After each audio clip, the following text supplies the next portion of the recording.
I was born in Atlanta, Georgia. I moved to Israel in 1991. So I've been in Israel now most of my life. I'm a platoon sergeant in the Israeli army. I still serve as a platoon sergeant in the IDF reserves. And I live not too far away from Sderot.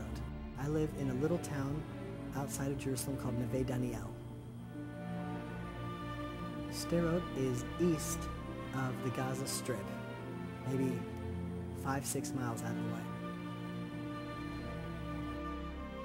The Gaza Strip was conquered in 1967 during the Six-Day War. Sderot was captured in 1948 during the Independence Day War. The claim has always been that this war in the Middle East is about the 1967 borders and the unjust war. But we see now that we've disengaged from Gaza and we've returned to the 67 borders. And now what the enemies of Israel are doing, they're now attacking Sderot, which is pre-67. Because this isn't about borders or politics. This is about the existence of a Jewish state in the Middle East.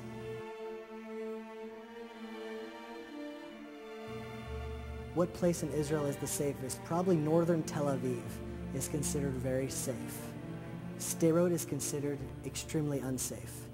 There are bombs, rockets shot onto Sderot almost daily, and you don't hear about it in the news because after a while, 5 rockets being shot, 4 rockets being shot, it eventually loses its taste, it loses its flavor. They need the headlines, and eventually people get bored with the same old news. So it doesn't reach the headlines even though people are literally living in constant fear and living in bomb shelters.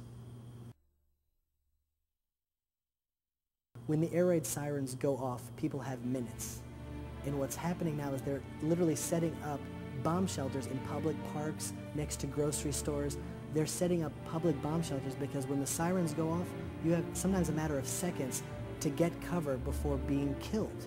I went down to Sderot to volunteer, to give people a little bit, just support. And I went to a little kindergarten class, and the teacher spoke about a snail. And the teacher asked, "Why do you think a snail has a shell?"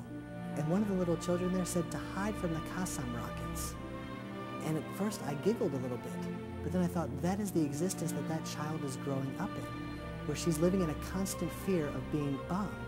Why the world isn't protecting the innocent civilians of Sderot after we've disengaged from the Gaza Strip against all what we wanted. Why then are we now having to suffer more and more terror attacks on the pre-67 borders? And it's about time that the world realized that this isn't about borders or politics. This is a religious war against the Jewish people in the land of Israel. Well, what happened in Gaza was that the Arabs wanted it to be Jew-free.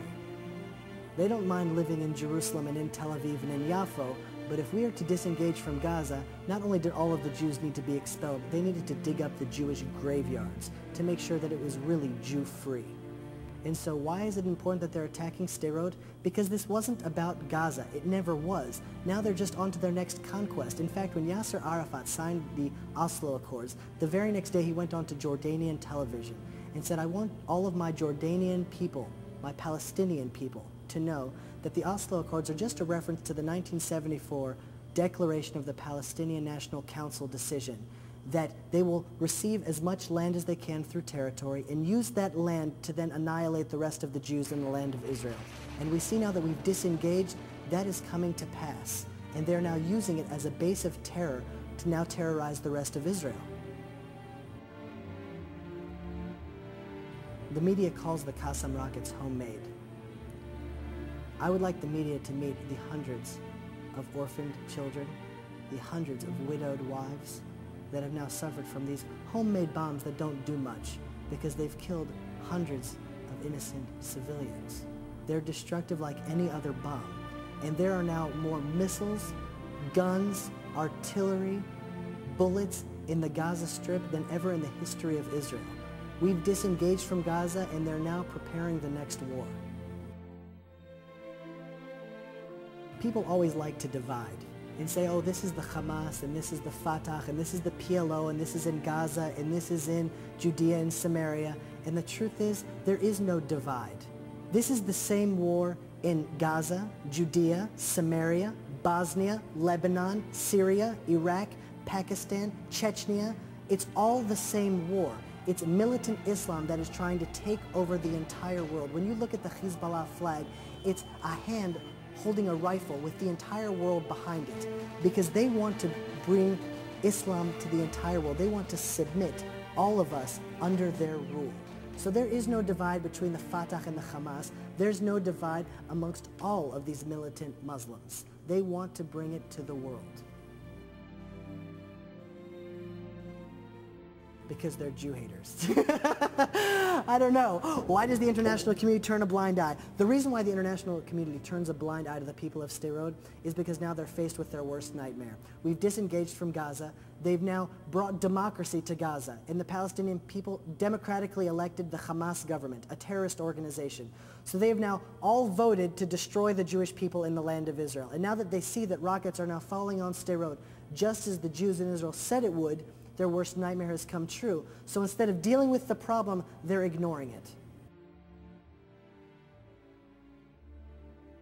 The Israeli government today is weak. Israel's leadership today is weak. And they see themselves as a little country in a sea of 500 million enemies.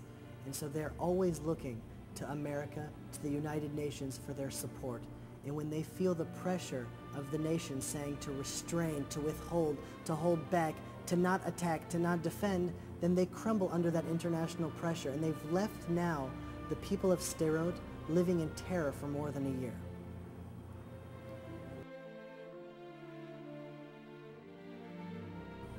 Israelis look at the people of Sderot and they wonder why the government isn't protecting them. People see them putting up bomb shelters in public parks and in supermarkets and wonder, why aren't they going after the terrorists that are shooting the rockets and not protecting the people by building other bomb shelters? People are wondering why the Israeli government has left the people of Sderot to live in terror for more than a year. Have they been forsaken? No one knows.